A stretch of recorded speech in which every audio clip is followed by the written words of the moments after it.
నిజ నిర్ధారణకు అంతిమ నిర్ణయం డిఎన్ఏ టెస్ట్. ఉన్నది ఉన్నట్లుగా వాస్తవాలను శోధించి వివరించే మన డిఎన్ఏ టీవీ, మన రాష్ట్రం, మన ఛానల్. నమస్కారం, వార్తలకి స్వాగతం. ఈనాటి వార్తా విశేషాలు. ముఖ్యమంత్రి చంద్రబాబు అధ్యక్షతన మంత్రి మండలి సమావేశం జరిగింది. ఈ సమావేశంలో పలు కీలక అంశాలపై మంత్రులతో సీఎం చర్చించారు. ప్రధానంగా జిల్లాల పునర్విభజనపై చర్చించారు. ఆంధ్రప్రదేశ్ సచివాలయంలో ముఖ్యమంత్రి చంద్రబాబు నాయుడు అధ్యక్షతన సోమవారం నిర్వహించిన రాష్ట్ర మంత్రివర్గ సమావేశం అత్యంత ప్రాధాన్యతను సంతరించుకుంది. ఈ సమావేశంలో రాష్ట్ర పరిపాలనకు సంబంధించి అనేక కీలక అంశాలపై విస్తృతంగా చర్చ జరిగింది. ముఖ్యంగా జిల్లాల పునర్విభజన, పరిపాలన మార్పులు, రెవెన్యూ, పోలీసు వ్యవస్థల సరిపోలిక, అలాగనే కొన్ని ప్రాంతాల అభివృద్ధి అంశాలు ఈ సమావేశంలో ప్రధానంగా ప్రస్తావనకు వచ్చాయి. సీఎం చంద్రబాబు ఈ సమావేశంలో మంత్రులకు, ఉన్నతాధికారులకు కీలక సూచనలు చేశారు. రాష్ట్ర పరిపాలన మరింత సమర్థవంతంగా ఉండాలని, భౌగోళిక, జనాభా, పరిపాలన అవసరాలకు అనుగుణంగా జిల్లాల నిర్మాణం ఉండాలని సీఎం అభిప్రాయపడ్డారు. ఈ నేపథ్యంలో జిల్లాల పునర్విభజన అంశం కీలకంగా మారింది. గత 18 నెలలుగా ఏపీలో సుపరిపాలన అందిస్తున్నామని మంత్రి అనగాని సత్యప్రసాద్ తెలిపారు. వైసీపీ హయాంలో జారీ చేసిన జీవోలు ప్రజలకు ఓపెన్ డొమైన్ లో అందుబాటులో ఉండేవి కావని, ఇప్పుడు తమ ప్రభుత్వంలో పారదర్శక పాలన అమలు చేస్తున్నామని పేర్కొన్నారు. అమరావతిలోని ఆంధ్రప్రదేశ్ సచివాలయంలో ముఖ్యమంత్రి నారా చంద్రబాబు నాయుడు అధ్యక్షతన సోమవారం మంత్రివర్గ సమావేశం నిర్వహించారు. ఈ సమావేశంలో రాష్ట్ర పరిపాలనకు సంబంధించిన పలు కీలక అంశాలపై విస్తృతంగా చర్చ జరిగింది. ఈ సమావేశంలో తీసుకున్న నిర్ణయాలను మంత్రి అనగాని సత్యప్రసాద్ మీడియాకు వెల్లడించారు. గత 18 నెలలుగా ఏపీలో సుపరిపాలన అందిస్తున్నామని తెలిపారు. వైసీపీ హయాంలో జారీ చేసిన జీవోలు ప్రజలకు ఓపెన్ డొమైన్ లో అందుబాటులో ఉండేవి కావని, ఇప్పుడు తమ ప్రభుత్వంలో పారదర్శక పాలన అమలు చేస్తున్నామని ఈ సందర్భంగా పేర్కొన్నారు. అలాగే స్మార్ట్ మీటర్లను ముందుగా ప్రభుత్వ కార్యాలయాల్లో ఏర్పాటు చేయాలని నిర్ణయం తీసుకున్నట్లు పేర్కొన్నారు. ఎందుకంటే పోలవరం అనేది ఒక నాడి అని చెప్పి, జీవనాడి అని చెప్పి చెప్పుకున్నాం కాబట్టి ఆ పేరు ఉండాలన్న లక్ష్యంతో పోలవరం జిల్లాగా ఒకటి ఏర్పాటు చేసి రంపచోడవరం నియోజకవర్గాన్ని దాన్ని అభివృద్ధి చేయాలని చెప్పేసి, అలాగే ఎక్కడైతే పోలవరం విలేజ్ ఉందో దాన్ని కూడా రాబోయే రోజుల్లో అభివృద్ధి చేసి ఆ ప్రాంతానికి కూడా రెవెన్యూ పరంగా కూడా ఒక డివిజన్ ఇవ్వాలని చెప్పేసి కూడా ముఖ్యమంత్రి గారు కాంక్షించారు. అది రాబోయే రోజుల్లో కూడా చేయాలని చెప్పేసి చేస్తా ఉన్నాం. దాదాపుగా 25 మార్పులతో మనకి ఈ 17 జిల్లాలు మనం చేశాము. గూడూరులో నుండి 3 మండలాల్ని నెల్లూరులో తీసుకురావటం. ఎప్పటి నుంచో గూడూరు ప్రజలు నెల్లూరుకి చాలా దగ్గరగా ఉన్నాం, మేము తప్పకుండా అటు వెళ్ళాలని చెప్పేసి వారు కోరారు. అందుకనే కోట, చిలకూరు మండలం, గూడూరు మండలం మనం నెల్లూరుకు తీసుకొస్తాను. అలాగే కింద ఉన్నటువంటి 2 మండలాన్ని మనం తిరుపతిలో పెడతా ఉన్నాం. దాని ద్వారా ఏమవుతుందంటే దుగ్గరాజపట్నం పోర్ట్ కిందకు ఉంటుంది తిరుపతి జిల్లాలో. ఏదైతే రంపచోడవరం ముందు ముఖ్యంగా చెప్పాను నేను, ట్రైబల్స్ వారి యొక్క అభివృద్ధి అనేది ఎక్కడ కూడా కుంట పడకూడదు. అక్కడ మంచి పరిపాలన లక్ష్యంతోనే ఒకే పార్లమెంట్లో 3 జిల్లాలు అయినప్పటికీ కూడా అది తప్పకుండా ఏర్పాటు చేయాల్సిన అవసరం ఉంది అనే లక్ష్యంతోనే ఈ కార్యక్రమం చేపట్టారు. రంపచోడవరం అలాగే ముంపు ప్రాంతంలో ఉన్నటువంటి ఆ మండలాలు కూడా తప్పకుండా చేయాలి, అభివృద్ధి చేయాలి లక్ష్యంగా రంపచోడవరంని ఒక మంచి జిల్లాగా మనం ఈరోజు చేయడం జరిగింది. అలాగే సామర్లకోట మండలాన్ని పెద్దాపురంకి మార్చడం, అంటే కలిపి అటు మండలం మార్చడం. మండపేట ప్రజలు ఎప్పటి నుంచో కాంక్షిస్తా ఉన్నారు, రాజమండ్రి కూతవేటి దూరంలో ఉంటాం మేము, రాజమండ్రిలో మమ్మల్ని కలపాలి అనేది. అది గతంలో చాలా రిప్రజెంటేటివ్ వచ్చినాయి, అది కూడా చేయడం జరిగింది. ఏదైతే మనకి వెస్ట్ గోదావరిలో ఉన్నటువంటి పెనుగొండ గ్రామాన్ని వాసవి పెనుగొండగా మార్చాలని చెప్పేసి ఎప్పటి నుంచో కాంక్షిస్తా ఉన్నారు. ఎందుకంటే అక్కడ వాసవి మాత జన్మస్థలం అని చెప్పేసి వారు కోవడం జరిగింది. ఆ పేరు కూడా మార్పుడు కూడా ఈ రోజు కేబినెట్ లో ఆమోదం పొందడం జరిగింది. అద్దంకి నియోజకవర్గం బాపట్ల నుంచి ప్రకాశం జిల్లాలోకి, అలాగే నూతనంగా రెవెన్యూ డివిజన్ ఏర్పాటై దర్శి నియోజకవర్గం మొత్తం కూడా నిన్న అంటే చాలా చూసామని, మధ్యలో దొనకొండ అటు వెళ్తుంది, ఇటు వెళ్ళక మొత్తం దర్శి నియోజకవర్గం కూడా అద్దంకి సబ్ డివిజన్ లో ఉండి ప్రకాశం జిల్లాలో ఉండే విధంగా ఏర్పాటైంది. మార్కాపురం, కనిగిరి, ఎర్రగొండపాలెం, అలా గిద్దలూరు కలిపి నూతన జిల్లా ఏదైతే ఎప్పటి నుంచో అందరూ కాంక్షిస్తా ఉన్నారు ప్రాంత ప్రజలు, వాళ్ళందరి కళలు సాకారం అయ్యే విధంగా ఒక అభివృద్ధి చేయబడే విధంగా ఈ యొక్క కార్యక్రమం చేయడం జరిగింది. పూర్తి నియోజకవర్గాలు మార్కాపురం, గిద్దలూరు, కనిగిరి. వెలగపూడి సచివాలయంలో ఎస్సీ సప్లాన్ నిధుల వినియోగంపై నోడల్ ఏజెన్సీ సమావేశం నిర్వహించడం జరిగింది.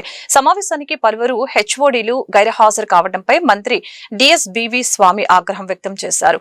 హెచ్ఓడీలు సమావేశానికి రాకపోవడం వలన బలహీన వర్గాల ప్రజల పట్ల వారికున్న నిర్లక్ష్యానికి అద్దం పడుతుందని మంత్రి డోలా బాల వీరాంజనేయ స్వామి వ్యాఖ్యానించారు. హెచ్ఓడీలు సమావేశానికి ఎందుకు రారు? సాంఘిక సంక్షేమ శాఖ అంటే అధికారులకు అంత చిన్న చూపా అని ఆయన ప్రశ్నించారు. హెచ్ఓడీలు తప్పనిసరిగా నోడల్ ఏజెన్సీ ఎమర్జెన్సీ సమావేశానికి హాజరు కావాలని ఆదేశాలు జారీ చేశారు. ఎస్సీ సప్లాన్ నిధులు 100% ఖర్చు చేయాలని, ఎస్సీ సప్లాన్ నిధుల వినియోగంలో అలసత్వం వహిస్తే సహించేది లేదని హెచ్చరించారు. ఆంధ్రప్రదేశ్ ను క్రీడాంధ్రప్రదేశ్ గా తీర్చిదిద్దేందుకు ముఖ్యమంత్రి చంద్రబాబు నాయుడు కృషి చేస్తున్నారని, ఆ కార్యక్రమంలో క్రీడాకారులు కూడా భాగస్వాములు కావాలని ఎంపీ కేశినేని శివనాథ్, ఎమ్మెల్యే గద్దె రామ్మోహన్ పిలుపునిచ్చారు. సీఎం చంద్రబాబు నాయుడు క్రీడాకారులకు ప్రోత్సాహం అందించాలనే ఉద్దేశంతోనే నగదు బహుమతుల్ని భారీగా పెంచడం జరిగిందని తెలిపారు. గవర్నమెంట్ పాలిటెక్నిక్ కాలేజీలో డిసెంబర్ 29 నుంచి డిసెంబర్ 30 వరకు జరిగే ఉమ్మడి కృష్ణా జిల్లాల inter polytechnic sports regional sports meet 2025-26ను ముఖ్య అతిథులుగా హాజరైన ఎంపీ కేశినేని శివనాథ్, ఎమ్మెల్యే గద్దె రామ్మోహన్ క్రీడా జ్యోతి వెలిగించి ఈ పోటీలను ప్రారంభించారు. ఈ సందర్భంగా ఎంపీ కేశినేని శివనాథ్ మాట్లాడారు. ఉమ్మడి కృష్ణా జిల్లాల inter polytechnic sports regional sports meet లో పాల్గొన్న క్రీడాకారులకు శుభాకాంక్షలు తెలియజేశారు. సీఎం చంద్రబాబు విద్యార్థుల ఎడ్యుకేషన్ తో పాటు క్రీడల్లో కూడా రాణించే విధంగా చర్యలు తీసుకుంటున్నట్లు తెలిపారు. విజయవాడలో జరిగిన జాతీయ స్థాయి సీనియర్ బ్యాడ్మింటన్ టోర్నీలో మహిళల సింగిల్స్ విభాగంలో నగరానికి చెందిన సూర్య చరిష్మా విజయం సాధించి యువ క్రీడాకారులకు స్ఫూర్తి అందించిందని చెప్పారు. సీఎం చంద్రబాబు నాయుడు క్రీడాకారులకి ప్రోత్సాహం అందించాలనే ఉద్దేశంతోనే నగదు బహుమతుల్ని భారీగా పెంచడం జరిగిందని చెప్పారు. ఎన్టీఆర్ జిల్లాలోని ప్రభుత్వ పాఠశాలల్లోని మైదానాలు తన సొంత నిధులతో కేశినేని ఫౌండేషన్ ద్వారా అభివృద్ధి చేయడం జరిగిందని తెలిపారు. మనం చూస్తున్నాం, విజయవాడ నగరంలో ఏ క్రీడా కార్యక్రమాలున్నా నేను కానీ ఎమ్మెల్యే గారు కానీ తప్పకుండా పాటించి విద్యార్థుల్లో క్రీడా స్ఫూర్తిని పెంచడం, అన్నిటికన్నా ముఖ్యంగా ఇవాళ క్రీడల్లో పోటీతత్వం ఏ విధంగా నెలకొందో రేపు రాబోయే కాలంలో వారి చదువుల్లో కూడా ఒక స్పోర్ట్స్ మ్యాన్కి ఒక పోటీతత్వం ఉంటుంది. అదేవిధంగా డెవలప్ చేయడానికి గౌరవ ముఖ్యమంత్రి వర్యులు క్రీడాంధ్రప్రదేశ్ చేయాలనే కోరికతో ఉన్నారు. దానికి విజయవాడ నగరం నుంచి ఇవాళ ఎంతోమంది యువ క్రీడాకారుల స్ఫూర్తి నిన్న కూడా చూసాం. నేషనల్ బ్యాడ్మింటన్ ఛాంపియన్షిప్లో కూడా ఆంధ్ర వ్యక్తులు గెలవడం జరిగింది. అందరూ చక్కగా క్రీడలు ఆడి చక్కగా చదువుకుని క్రీడాంధ్రప్రదేశ్ చంద్రబాబు నాయుడు గారి కార్యక్రమంలో అందరం భాగస్వాములు కావాలని వచ్చిన క్రీడాకారులందరినీ కోరుకుంటూ అందరికీ శుభాభినందనలు తెలియజేసుకుంటాం. నూతన సంవత్సర వేడుకల సందర్భంగా నగరంలో పోలీసులు పలు ఆంక్షలు విధించారు. ఈ ఆంక్షలని అతిక్రమిస్తే చర్యలు తప్పవని నగర సిపి రాజశేఖర్ బాబు హెచ్చరించారు. కొత్త సంవత్సర వేడుకల సందర్భంగా నగరంలో ఎక్కడా ఎటువంటి అవాంఛనీయ సంఘటనలు జరగకుండా విజయవాడ నగర పోలీసులు పటిష్టమైన చర్యలు చేపట్టారు. డిసెంబర్ 31వ తేదీ అర్ధరాత్రి జరగనున్న న్యూ ఇయర్ వేడుకలపై పలు ఆంక్షలు విధించినట్లు నగర పోలీస్ కమిషనర్ రాజశేఖర్ బాబు వెల్లడించారు. జనవరి 13వ తేదీ వరకు రాత్రి వేళల్లో అన్ని ఫ్లైఓవర్లు, ముఖ్యమైన రహదారులు మూసివేస్తున్నట్లు తెలిపారు. రహదారులపై అర్ధరాత్రి న్యూ ఇయర్ వేడుకల నిర్వహణను నిషేధించినట్లు తెలిపారు. మద్యం తాగి వాహనాలు నడిపితే కఠిన చర్యలు తీసుకుంటామని హెచ్చరించారు. బెంజ్ సర్కిల్, కనకదుర్గ ఫ్లైఓవర్లను రాత్రి వేళల్లో పూర్తిగా మూసివేస్తామని ప్రకటించారు. గ్రూపులుగా చేరి రహదారులపై కేక్ కట్ చేయడాన్ని నిషేధించినట్లు వివరించారు. ఎవరైనా హద్దులు దాటి వ్యవహరిస్తే కేసులు నమోదు చేస్తామని చెప్పారు. వాహనాల సైలెన్సర్లు తీసి నడిపే వారిపై కేసు నమోదు చేస్తామని అన్నారు. అర్ధరాత్రి నుంచి నగర వ్యాప్తంగా డ్రంక్ అండ్ డ్రైవ్ తనిఖీలు నిర్వహిస్తామని అన్నారు. విజయవాడ నగరాన్ని మరింత అభివృద్ధి చేసే దిశగా ముఖ్యమంత్రి సహకారంతో భారీ ప్రణాళికలు సిద్ధం చేసినట్లు తూర్పు ఎమ్మెల్యే గద్దె రామ్మోహన్ వెల్లడించారు. కరెన్సీ నగర్ ప్రాంతంలో మౌలిక సదుపాయాల కల్పనకు ప్రాధాన్యత ఇస్తున్నామని, నగరం మొత్తం మీద అండర్ గ్రౌండ్ మరియు స్మార్ట్ వాటర్ డ్రైనేజ్ పనుల కోసం ముఖ్యమంత్రి సుమారు 1500 కోట్ల రూపాయలతో డిపిఆర్ సిద్ధం చేయిస్తున్నారని చెప్పారు. విజయవాడ తూర్పు నియోజకవర్గ పరిధిలోని 3వ డివిజన్ కరెన్సీ నగర్ ఆంజనేయ స్వామి గుడి సమీపంలోని బొప్పన ఉషారాణి రోడ్డు ప్రాంతంలో ప్రజా సమస్యలపై స్థానిక ఎమ్మెల్యే గద్దె రామ్మోహన్ పర్యటించారు. ప్రజా సమస్యల్ని అడిగి తెలుసుకున్న ఆయన ఈ సందర్భంగా రోడ్డు పనులకు శంకుస్థాపన చేశారు. అనంతరం ఎమ్మెల్యే మాట్లాడుతూ కరెన్సీ నగర్ ప్రాంతం ప్రస్తుతం ఇల్లు మరియు అపార్ట్మెంట్ల నిర్మాణానికి అత్యంత అనువైన ప్రాంతంగా మారిందని, అందుకే ఇక్కడ మౌలిక సదుపాయాల కల్పనకు ప్రాధాన్యత ఇస్తున్నట్లు తెలిపారు. గత 1.5 ఏళ్లలో ఈ ప్రాంతంలో రికార్డు స్థాయిలో రోడ్లు నిర్మించామని, టవర్ లైన్ రోడ్డు నిర్మాణంతో ఈ ప్రాంత రూపురేఖలే మారిపోయాయని ఆయన చెప్పారు. నగరాన్ని మరింత అభివృద్ధి చేసే దిశగా ముఖ్యమంత్రి సహకారంతో భారీ ప్రణాళికలు సిద్ధం చేసినట్లు ఎమ్మెల్యే వెల్లడించడం జరిగింది. ఈ రహదారుల వలన విజయవాడకు వచ్చే ప్రయాణికులకు ట్రాఫిక్ కష్టాలు తొలగి ప్రయాణం సులభతరం అవుతుందని ఈ సందర్భంగా వివరించారు. రోడ్లతో పాటు డ్రైనేజీ వ్యవస్థపై కూడా ప్రత్యేక దృష్టి సారించినట్లు గద్దె రామ్మోహన్ వివరించారు. ఈశాన్య ప్రాంతం ఏదైనా ఒక ఇల్లు కట్టుకోవాలంటే కొంచెం అందుబాటులో ఉన్న స్థలాలు కూడా ఇక్కడే ఉన్నాయి. మొట్టమొదటి కూడా 2014-15 కూడా కరెన్సీ నగర్లో ఎక్కువ రోడ్లు వేసుకోవడానికి ప్రయత్నం చేయడం జరిగింది. ఇక్కడి నుంచి అనేకమైన అపార్ట్మెంట్లు ఇవన్నీ కూడా రావటం వల్ల మున్సిపల్ కార్పొరేషన్ కూడా అత్యధిక ఆదాయం కూడా ఈ ప్రాంతం నుంచే వస్తూ ఉంది. దానిలో ఇక్కడ అన్ని రోడ్లు కూడా ఈ సంవత్సరాల కాలంలో ఈ ప్రాంతాన్ని చాలా రోడ్లతో ఇంకా కూడా ఉండుంటాయి. బట్ చాలా రోడ్లు నాకు తెలిసి 70-80% రోడ్లన్నీ కూడా పూర్తి చేసుకోవడం జరిగింది. ఇంకా మిగతా మధ్యలో చిన్న రోడ్డు, ఇప్పుడు ఈ రోడ్డుకి శంకుస్థాపన చేసాం. దానికి సుమారు 5 లక్షల రూపాయలు సిమెంట్ రోడ్డు ఖర్చు అవుతుంది. సో అన్ని రోడ్లు కూడా చేసుకోవడమే కాకుండా ఈ ప్రాంతాన్ని మరింత అభివృద్ధి పరచడానికి చుట్టుపక్కల రోడ్లు ఏవైతే అవి మన విజయవాడకు సంబంధించినవి కాకపోయినా ఆ రోడ్లకి నేను ఎంపీ గారు నేను అదేవిధంగా స్థానికులందరూ కూడా కలిసి ఈ ప్రాంతం అంతా చుట్టుపక్కల రోడ్లు ఏ విధంగా ఈ టవర్ లైన్ రోడ్డు ద్వారా ఈ ప్రాంతానికి ఒక ద్వారం ఏర్పాటైందో అదేవిధంగా చుట్టుపక్కల కూడా ఇటు మహానాడు రోడ్ ఎక్స్టెన్షన్లో కానీ అదేవిధంగా టవర్ లైన్ రోడ్డు ఏర్పాటు కొత్తగా మరలా ఒక కొత్త టవర్ లైన్ ఏర్పాటు చేసుకునే దానిలో కానీ బల్లింవారి వీధి, బల్లింవారి రోడ్డే కదా, బల్లింవారి వీధి రోడ్డు 80 అడుగులు డబుల్ లైను, సెంటర్ డివైడింగు, ఇవన్నిటితో 100 కోట్ల రూపాయలు ప్రత్యేక నిధులు నారా చంద్రబాబు నాయుడు గారు రిక్వెస్ట్ చేసి అది ఇటు కార్పొరేషన్వి కాదు అటు తాడిగడపే కాదు. రాష్ట్రంలో దళితులపై జరుగుతున్న దాడులు అన్యాయాలని అడ్డుకోవడానికి రాజ్యాంగబద్ధమైన పోరాటమే ఏకైక మార్గమని రిపబ్లికన్ పార్టీ ఆఫ్ ఇండియా రాష్ట్ర అధ్యక్షులు ఉప్పులేటి దేవి ప్రసాద్ అన్నారు.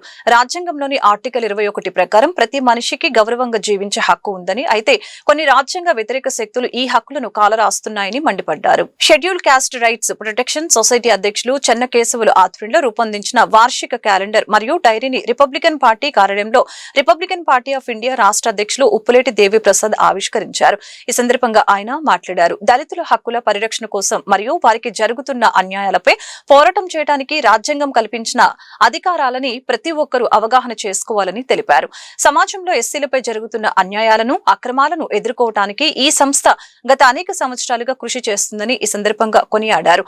డాక్టర్ బిఆర్ అంబేద్కర్ ఆశయాలకు అనుగుణంగా పనిచేస్తున్న ఈ సంస్థకు తమ పార్టీ పూర్తి మద్దతిస్తుందని ప్రకటించారు. రాష్ట్రంలోని తెనాలి, కైకలూరు, తణుకు మరియు రాజులు వంటి ప్రాంతాల్లో దళితులపై జరుగుతున్న హత్యలు, మానభంగాలు, దాడులు మరియు శిరోమండనాల వంటి అమానుష ఘటనలు ఆయన తీవ్రంగా ఈ సందర్భంగా ఖండించారు.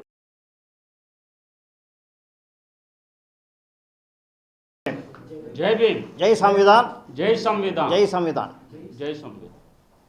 ఈరోజు మన schedule caste rights protection society అధ్యక్షులు చెన్నకేశవులు గారు మరి ఖమ్మం నుంచి ఇక్కడికి వచ్చారు. ఒంగోలు జిల్లా ఖమ్మం నుంచి. ఆయన సంస్థ ద్వారా అనేక రకాలైనటువంటి హక్కుల పరిరక్షణ కార్యక్రమాలు చేయడం జరుగుతుంది. ఈ షెడ్యూల్ క్యాస్ట్కి జరుగుతున్నటువంటి అన్యాయాల మీద, దాడుల మీద, మరి వాళ్ళకు చూస్తున్నటువంటి అక్రమాలు, అన్యాయాల మీద ఆయన అనేక సంవత్సరాల నుంచి ఈ సంస్థ ద్వారా సేవలు అందించడం జరిగింది. కాబట్టి వారు ప్రతి సంవత్సరం కూడా ఈ యొక్క క్యాలెండరు మరియు డైరీ అనేటువంటిది రిలీజ్ చేస్తున్నారు. వాటి ద్వారా సమాజానికి ఒక మెసేజ్ పంపించడం జరుగుతుంది. ఎందుకంటే సమాజంలో జరుగుతున్న అన్యాయాలని మనం ఏ రకంగా ఎదుర్కోవాలనే దాని మీద మరి ఎస్సీ పరిరక్షణ చట్టాలు ఉన్నాయి, ఎస్సీ ఎస్టీ యాక్ట్ ఉన్నాయి, మరి అలాగే కాన్స్టిట్యూషనల్ మెజర్స్ ఉన్నాయి, మరి ఇంకా అనేక రకాలైనటువంటి చట్టాల ద్వారా మనుషులకు బ్రతికే హక్కు ఉందని చెప్పి ఆర్టికల్ 21 రాజ్యాంగం చెబుతుంది. ప్రతి మనిషికి జీవించే హక్కు ఉంది. ఆ హక్కును కాలరాయటానికి అనేక మంది రాజ్యాంగ వ్యతిరేక శక్తులు పనిచేస్తున్నాయి. అలాంటి వాళ్ళ వల్ల మనకి ప్లస్ క్యాలెండర్ కార్యక్రమాన్ని గత 25 సంవత్సరాల నుంచి హైదరాబాద్తో మొదలుపెట్టేసేసి చేస్తూ ఉన్నారు. ముఖ్యంగా ఈ డివిజన్ తర్వాత అంటే తెలంగాణ, ఆంధ్రప్రదేశ్ తర్వాత ఇక్కడ ఈ కార్యక్రమాన్ని ప్రతి సంవత్సరం కూడాను చేస్తూ ఉన్నారు. నా అదృష్టం ఏమిటి అని అంటే అప్పుడు హైదరాబాద్లో కార్యక్రమంలో కానీ ఆంధ్రప్రదేశ్లో ఏర్పాటు చేసే కార్యక్రమంలో కానీ నేను పాలు పంచుకోవటం అనేది చాలా ప్రతి కార్యక్రమంలో నేను హాజరు కావటం అనేది నా అదృష్టం. నాకు ఈ మంచి అవకాశాన్ని ఇచ్చినందుకు చెన్నకేశవరావు గారికి వందనాలు తెలియజేసుకుంటున్నా. మరి మన సార్ చెప్పినట్టుగా ఏంటంటే జస్టిస్ పొన్నయ్య గారితో స్టార్ట్ అయినటువంటి కమిషన్ దగ్గర నుంచి మన 2001 సంవత్సరం దాకా దగ్గరగా నేను ఒక 14 సంవత్సరాల పాటు, అంటే ఐఏఎస్ రిటైర్ అయిన తర్వాత ఒక 14 సంవత్సరాల పాటు ఎస్సీ ఎస్టీ కమిషన్లో నేను ఓఎస్టీగా. ఇంట్లో ఎలక చేరిందని ఇల్లు తగలపెట్టిన చందంగా కేంద్రంలోని బీజేపీ ప్రభుత్వ వ్యవహార శైలి ఉందని ఆంధ్రరత్న భవన్లో జరిగిన సమాలోచన సదస్సులో పలువురు వక్తలు అభిప్రాయం వ్యక్తం చేశారు.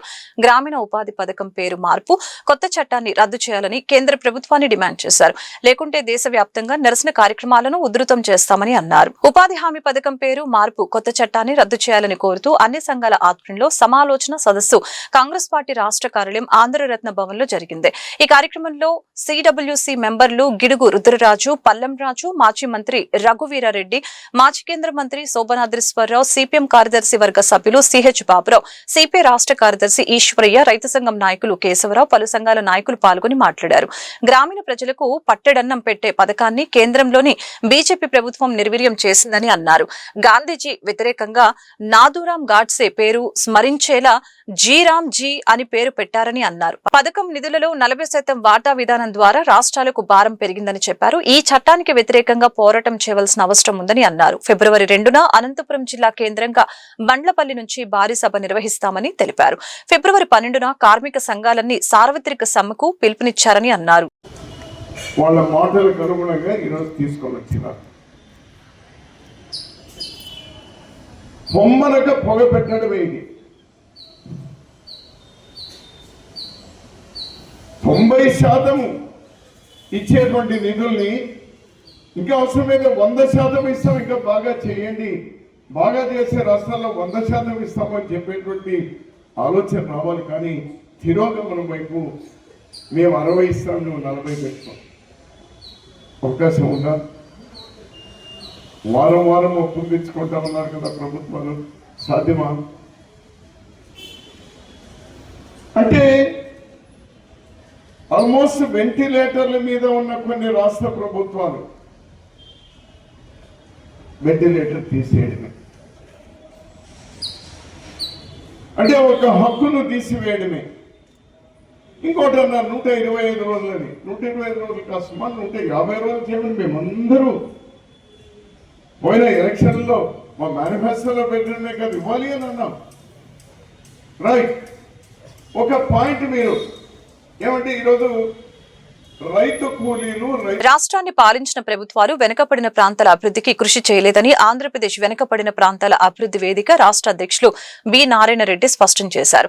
వచ్చే రాష్ట్ర బడ్జెట్ లో 20% వెనుకబడిన ప్రాంతాల అభివృద్ధి కోసం కేటాయించాలని కూటమి ప్రభుత్వాన్ని డిమాండ్ చేశారు. సోమవారం ఏపీ వెనుకబడిన ప్రాంత అభివృద్ధి వేదిక ఆధ్వర్యంలో గాంధీనగర్ ప్రెస్ క్లబ్ లో మీడియా సమావేశం నిర్వహించడం జరిగింది. ఈ సమావేశంలో వేదిక రాష్ట్ర అధ్యక్షులు బి నారాయణరెడ్డి, రాష్ట్ర కార్యదర్శి శ్యామ్ ప్రసాద్ తదితరులు పాల్గొని మాట్లాడారు. గత 40 ఏళ్లుగా రాష్ట్రంలోని రాయలసీమ, నెల్లూరు, ప్రకాశం, ఉత్తరాంధ్రలోని ప్రాంతాలు వెనుకబడి ఉన్నాయని చెప్పారు. వెనుకబడిన ప్రాంతాల అభివృద్ధి కోసం ఎలాంటి ప్రయత్నాలు జరగలేదని అన్నారు. వెనుకబడిన ప్రాంతాల అభివృద్ధి కోసం రాబోయే రాష్ట్ర బడ్జెట్ లో 20% నిధులు కేటాయించాలని ప్రభుత్వాన్ని ఈ సందర్భంగా డిమాండ్ చేశారు. ఈ విషయమై వచ్చే జనవరి 24న తిరుపతిలో మహాసదస్సు నిర్వహిస్తున్నట్లు తెలిపారు. అనంతరం విజయవాడలో నిరసన కార్యక్రమాలు చేపడతామని అన్నారు. అది ఎప్పుడో రాబోయేటువంటి 40 ఏళ్లకో 50 ఏళ్లకో వాతావరణ పరిస్థితుల్లోనూ పైన రాష్ట్రాలు పూర్తిగా వినియోగించుకున్నప్పుడు వచ్చేటువంటి సమస్యను ఇప్పుడు భూతద్దంలో చూపించి ఈ ప్రాజెక్టులను అశ్రద్ధ చేయటాన్ని మాత్రం మేము తీవ్రంగా వ్యతిరేకిస్తున్నాం. ఇదే కాదు, ఉత్తరాంధ్రలో ఉన్నాయి. ఉత్తరాంధ్ర నదుల అనుసంధానం, దాంతోపాటు ఉత్తరాంధ్ర నదుల అనుసంధానంతో పాటు అక్కడ వంశధార 2వ దశ ఉంది. వంశధార 2వ దశ అట్లాగే ఈ పోలవరం కుడి కాలువ, ఎడమ కాలువ ఇవన్నీ ఉన్నాయి. వాటిని పూర్తి చేయండి. వాటిని పూర్తి చేసి అక్కడ కూడా 13 లక్షల ఎకరాలకు సాగునీరు అందించండి. ముందు ఈ ప్రాంతాలకు మీరు చేయాలని చెప్పి మేము విజ్ఞప్తి చేస్తున్నాం. వీటిని కాదని అమరావతి ఒకటే అభివృద్ధి అని, అమరావతి ఒకటే ఈరోజు ఆంధ్రప్రదేశ్ అంటే అమరావతి, పోలవరం అనేటువంటి పద్ధతుల్లో వ్యవహరిస్తే మాత్రం తీవ్రమైనటువంటి ప్రతిఘటన వెనకబడ్డ ప్రాంతాల అభివృద్ధి వేదిక ఆధ్వర్యంలో భవిష్యత్తులో కొనసాగుద్ది. అందుకని రాబోయేటువంటి బడ్జెట్లో మేము ఒకటే చెప్తున్నాం, రాబోయేటువంటి బడ్జెట్లో ఒక్క కుడి కాలువ, ఒక్క తూర్పు ప్రధాన కాలువ, దాని పేరు కాకర్ల కాలువ అంటారు. కాబట్టి ఆ ప్రాజెక్టులను, దాని మీద ఉన్న రిజర్వాయర్లని, ఆ చిన్న చిన్న పనులు, చిన్న చిన్న లైనింగ్ పనులు అప్పటికే కురిసిన వర్షాల వల్ల శ్రీశైలం బ్యాక్ వాటర్ నేరుగా టన్నెల్స్లో నుంచి ఆ ఫీడర్ కెనాల్ తోయింది 23 ఏళ్ళు అయింది కాబట్టి అదంతా తెగిపోయి గట్లు తెగిపోయే పరిస్థితి వస్తుంది. ఆ ముంపు ప్రాంతాలు మునక ప్రాంతాలు అయిపోయినాయి. కాబట్టి ఇటువంటి దురదృష్టమైన పరిస్థితుల్లో కేవలం 4,000 కోట్లు 5 లక్షల ఎకరాల సాగు ఎంత ఉత్పత్తి వస్తుంది, దాని మీద ఎంత ఆదాయాన్ని ప్రొడ్యూస్ చేయొచ్చు గ్రావిటీ ఆధారంగా. మళ్ళా నీ మెయింటెనెన్స్కు ఆడ ఏం కట్టారు, ఏమి కట్టలే. వెలుగొండ ప్రాజెక్టు కట్టింది ఏమీ లేదు. 40-50 మీటర్ల పొడుగు 40 మీటర్ల ఎత్తున 3 సిమెంట్ గోడలు కట్టారంతే. ఆ 3 సిమెంట్ గోడలు కట్టిన దానికి 980 కోట్ల ప్రారంభ ప్రాజెక్టు ధర ఇప్పటికి 10,000 కోట్లైనా కూడా పూర్తి కాలేదు. ఇంకా కూడా 4 ఏళ్ళు నిర్వాసితులకు నష్టపరిహారం ఇచ్చి నీళ్లు నిల్వ చేయాలంటే టన్నెల్స్ అయిపోయినాయి, డ్యాములు అయిపోయినాయి, నీళ్లు కూడా వస్తూ ఉన్నాయి సహజంగానే. జాతికి అంకితం చేశాడు ఒక ప్రభుత్వం. జాతికి అంకితం అంటే అది ప్రకృతి అంకితం చేసింది. కృష్ణ నిండినప్పుడు వెంటనే టన్నెల్స్ లేక నీళ్ళు వచ్చి పొలాలు లేక నీళ్ళు వచ్చేస్తున్నాయి. కూటమి ప్రభుత్వం వలన నిరుద్యోగులకు ఒరిగిందేమీ లేదని, ప్రతి సంవత్సరం జనవరిలో జాబ్ క్యాలెండర్ ప్రకటిస్తామని, నిరుద్యోగులకు నిరుద్యోగ భృతి ఇస్తామని హామీ ఇచ్చిన కూటమి ప్రభుత్వం ఇచ్చిన హామీని అమలు చేయకపోవడం దుర్మార్గమని ఏఏవైఎఫ్ ప్రధాన కార్యదర్శి పరుచూరి రాజేంద్రబాబు ఆగ్రహం వ్యక్తం చేశారు. నిరుద్యోగుల పట్ల ప్రభుత్వం అనుసరిస్తున్న విధానాలకి వ్యతిరేకంగా జనవరి 30న నిరసన కార్యక్రమాలకి పిలుపునిస్తున్నామని చెప్పారు. ఏఏవైఎఫ్ రాష్ట్ర కమిటీ ఆధ్వర్యంలో సోమవారం దాసరి భవన్ లో మీడియా సమావేశం నిర్వహించడం జరిగింది. ఈ సమావేశంలో ఏఏవైఎఫ్ ప్రధాన కార్యదర్శి పరుచూరి రాజేంద్రబాబు, ఆర్గనైజింగ్ సెక్రటరీ సంతోష్ కుమార్, అధ్యక్షుడు యుగేందర్ పాల్గొని మాట్లాడారు. ప్రతి సంవత్సరం జనవరిలో జాబ్ క్యాలెండర్ విడుదల చేస్తామని, నిరుద్యోగ భృతి ఇస్తామని చెప్పి నిరుద్యోగులను మోసం చేసిందని మండిపడ్డారు. ప్రభుత్వ శాఖలలో ఖాళీగా ఉన్న 2,35,000 ఉద్యోగాలు భర్తీకి ప్రభుత్వం వెంటనే నోటిఫికేషన్ విడుదల చేయాలని చెప్పారు. జనవరి 30న నిరసన కార్యక్రమాలకు పిలుపునిస్తున్నామని ఈ సందర్భంగా తెలిపారు. రాష్ట్ర ప్రధాన కార్యదర్శి కూటమి ప్రభుత్వం అధికారంలోకి రావడం కోసం యువగళం పాదయాత్ర ద్వారా నిరుద్యోగులందరికీ జనవరి 1వ తారీఖున జాబ్ క్యాలెండర్ ప్రకటిస్తాము. మేము అధికారంలోకి రాగానే ఏటా 4 లక్షల ఉద్యోగాలు లేదా నిరుద్యోగ యువతకి నిరుద్యోగ భృతి ఇచ్చేటటువంటి బాధ్యత మాదే అని చెప్పి నమ్మబలికి నిరుద్యోగుల ఓట్ల ద్వారా కూటమి ప్రభుత్వం అధికారంలోకి వచ్చింది. అధికారంలోకి వచ్చిన తర్వాత రాష్ట్ర ప్రభుత్వ శాఖల్లో ఖాళీగా ఉన్నటువంటి పోస్టుల గురించి ఇంతవరకు సమాలోచనలు చేసినటువంటి పరిస్థితి లేదు. ఒక పక్క సచివాలయ ఉద్యోగుల ద్వారా రాష్ట్ర ప్రభుత్వం నిర్వహించినటువంటి సర్వే ప్రకారం 1,56,00,000 మంది నిరుద్యోగులు ఈ రాష్ట్రంలో ఉద్యోగాల కోసం ఎదురు చూస్తా ఉన్నాము. తక్షణమే 1,56,000 మంది మాకు ఉద్యోగాలు కావాలి అని చెప్పేసి కోరినటువంటి పరిస్థితులు సర్వేల రూపంలో ఉన్నాయి. ఆంధ్రప్రదేశ్ రాష్ట్ర శ్రీనిధి పోర్టల్లో కూడా సుమారుగా 1,56,000 పోస్టులు ఖాళీగా ఉన్నాయని చెప్పేసి చెప్పారు. రెవెన్యూ శాఖ, విద్యుత్ శాఖ, మున్సిపల్ శాఖలోనే సుమారుగా 47,000 పోస్టులు ఖాళీగా ఉన్నాయి. అదేవిధంగా వ్యవసాయ శాఖలో 17,000 పోస్టులు ఖాళీగా ఉన్నాయి. రాష్ట్ర వ్యాప్తంగా అనేక జిల్లాల్లో కూడా పోస్టులు ఖాళీగా ఉన్నాయని చెప్పేసి ఒక పక్క లెక్కలు చెప్తున్నా కూడా ఇంతవరకు జాతీయ కార్యదర్శి ఉద్యోగాలు లేని, ఉద్యోగ భద్రత లేని ఈ దేశంలో రాష్ట్రం ఏదైనా ఉందంటే అది ఆంధ్రప్రదేశ్ రాష్ట్రమే. ఎందుకంటే ప్రభుత్వమే చెప్తాంది దేశంలోనే అత్యధిక నిరుద్యోగులు ఉండే రాష్ట్రం. 8.2% మన నిరుద్యోగ రేటు ఉందని కూడా చెప్పడం జరుగుతుంది. అంటే దశాబ్ద కాలాలు పైబడి కూడా ఈ రాష్ట్రంలో ఎటువంటి ఉద్యోగాలు, ప్రభుత్వ శాఖలో ఉద్యోగాలు ఖాళీలను భర్తీ చేయలేదు ఈ రాష్ట్ర ప్రభుత్వం. 2017 నాటికే ప్రభుత్వ శాఖల్లో 3 లక్షల పైగా ఉద్యోగాలు ఖాళీలు ఉన్నాయి. దానికి సంబంధించి దశాబ్దాల కాలంగా నిరుద్యోగులు అనేక కోచింగ్ సెంటర్లో శిక్షణ పొందుతా ఉన్నారు. కుటుంబ పోషణకు బరువై ఆర్థిక హత్యలు పాల్పడతా ఉన్నారు.